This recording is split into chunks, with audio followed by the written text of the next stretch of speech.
आज हम बात करेंगे इस सीरीज़ में नो योरसेल्फ। और आज हम इस पे बात करेंगे ईगो, मतलब कि अहंकार, मतलब ख़ुद को सबसे ऊपर समझना। ये एक नेगेटिव इमोशंस है और हम सबके अंदर है। कुछ चीज़ों से ये इमोशन स्ट्रॉन्ग होती चली जाती है और धीरे धीरे हमारी पर्सनालिटी बन जाती है। इसे पहचानने के कई तरीके हैं। खुद से ये सवाल करें कि आप खुद को क्या समझते हैं दूसरों के आगे। इसका सबसे बड़ा कारण है जो ये धीरे धीरे हमारे अंदर ज़्यादा जगह बना लेता है कि हम खुद से ईमानदार होना कम कर देते हैं। हम खुद से ऑनेस्ट नहीं होते हैं। जैसे एक एग्ज़ाम्पल के तौर पे मैं इसे समझाऊं तो हमें चाहिए कुछ और जो हमारे अंदर बसा हुआ है, लेकिन हम जब कहना चाहते हैं तो उसे छुपा के कह रहे होते हैं कि हमें चाहिए तो आइसक्रीम, लेकिन हम कहते हैं कि नहीं आइसक्रीम तो मुझे नहीं खाना है क्योंकि वो सेहत के लिए अच्छा नहीं है। लेकिन कहीं ना कहीं हमारे अंदर ख्वाहिश तो है आइसक्रीम ही खाने की। ये तो एक छोटा एग्जाम्पल हुआ। इसी तरह से हम बड़े एग्जाम्पल भी ले सकते हैं कि हमें जो चीज़ पाना है और वो नहीं मिल रहा है तो वो करने के लिए हम अपने अंदर ऑनेस्टी छोड़ देते हैं। तो धीरे धीरे अगर आप ये समझें कि अगर हम इस चीज़ के बारे में जगह बना रहे हैं, रोज़ हम इसे ज़्यादा इम्पोर्टेंस दे रहे हैं, तो ऑब्वियसली जो हमारा ब्रेन है, हमारा जो अंदर या मस्तिष्क है, उसमें एक लिमिटेड स्पेस है हर एक चीज़ के लिए। तो अगर हम इसी को ज़्यादा जगह दें, ज़्यादा इम्पोर्टेंस दें, तो ये अपनी जगह बढ़ा लेगा और वो हमारी पर्सनालिटी का एक हिस्सा बन जाएगा। आइए समझते हैं इसमें कि ये कैसे धीरे धीरे आगे बढ़ता है। जैसे हमें ये लगने लगता है कि हमसे अच्छा कोई है नहीं, हमसे आगे कोई है नहीं, और इस रियलिटी के भ्रम में हम दिन रात हमेशा रह रहे होते हैं। इस वजह से कभी भी जब हमें कोई रियलिटी चेक देता है, कभी भी कोई हमें एक ऐसी बात कह देता है जिसमें कि हम उनसे पीछे हो जाते हैं और इसीलिए वो बात हमें बुरी लगती है और हमारा ईगो सामने आ जाता है, क्योंकि हमने तो ये मान रखा है कि हमसे अच्छा तो कोई है नहीं। और इसी वजह से जिससे भी ऐसा लगता है वो काफ़ी ज़्यादा गुस्से में आ जाएगा और उसे लगेगा कि ये कैसे तुमने कह दिया, ये सच ये मानना उसके लिए एक नामुमकिन सा हो जाएगा।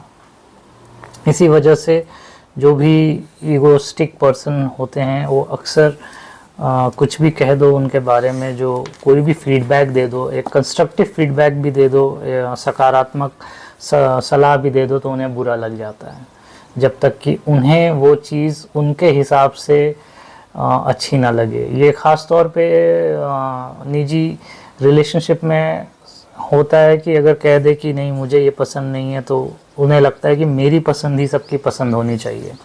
उन्हें लगता है कि मुझे जैसा चलना है वैसे ही सामने वाले को चलना है, और वो कभी दूसरे का पक्ष समझने के लिए तैयार ही नहीं होते। और इसी वजह से वो धीरे धीरे वो रिश्ता भी कमज़ोर होता है।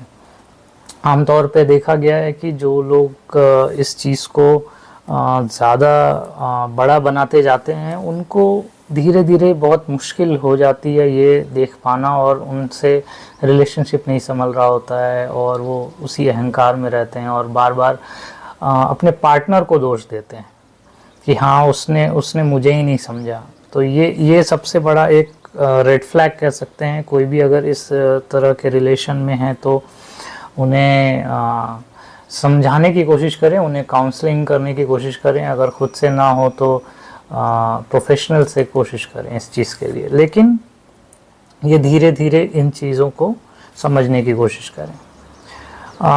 दूसरी बड़ी बात यह है कि कभी कभी ये हमारे कंस्ट्रक्टिव चीज़ों के लिए भी काम आता है, हमारा ईगो। जैसे कभी हमें कोई ये कह दे कि तुमसे ये भी नहीं हो सकता, तो हमारा ईगो को बुरा लग जाता है, जो हमारे अंदर होता है कि मैं इतना तुच्छ हूँ कि मुझसे नहीं हो सकता, और हम उसे कंस्ट्रक्टिव तौर पे भी देख सकते हैं। और हम फिर वो काम को करने के लिए अपने अंतर मन का भी एनर्जी लेके उसे यूज़ करते हैं उस काम को करने के लिए और अच्छा कर लेते हैं।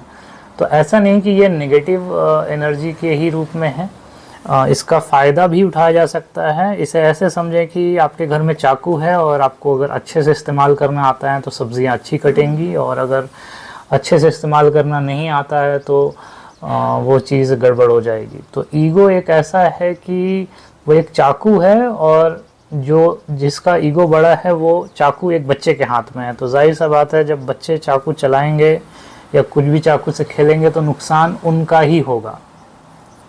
तो जब अगर मानसिक रूप से हम लोग बच्चों से बड़े नहीं हो पाते हैं और ईगो से खेल रहे होते हैं तो बेशक वो नुकसान हमें करेगा। और अगर हम मानसिक रूप से बड़े हो जाएं और समझ सकें इन चीज़ों को, तो वही चाकू, वही ईगो को हम अपने काम के लिए, अपने कंस्ट्रक्टिव वर्क के लिए, सकारात्मक काम के लिए, अपने हित के लिए उसे इस्तेमाल कर सकते हैं। तो ये एक छोटा सा विषय, इसके बारे में डिस्क्रिप्शन है हुआ कि ईगो को कैसे समझे, एक छोटा डिस्क्रिप्शन। इससे रिलेटेड किसी को भी कोई क्वेश्चंस हो तो कमेंट में डाल सकते हैं। इस पे डिटेल डिस्क्रिप्शन में हम लोग वीकेंड में इसका एक यूट्यूब लाइव या वेबिनार रखेंगे और आप लोग उसे ज्वाइन कर सकते हैं और 1-on-1 इस पे बात कर सकते हैं। अभी के लिए इतना ही। इस सीरीज़ में आगे हम लोग और भी बहुत तरीके के इमोशंस होते हैं जो हम लोग 1 by 1 थोड़े थोड़े इंट्रोडक्शन के साथ कवर करेंगे, और फिर स्लोली उसके बारे में डिटेल एनालिसिस करेंगे, कैसे किस इमोशंस का कहाँ कितना यूज़ है और उसे कैसे कंट्रोल करें, कैसे अपने गोल्स को अचीव करने के लिए उसे कैसे यूज़ कर सकें। तो अभी के लिए इतना ही। सब लोग ख्याल रखिए, एंजॉय कीजिए लाइफ और पॉजिटिव रहिए, पॉजिटिव एनर्जी देते रहिए। चलिए, थैंक यू वेरी मच।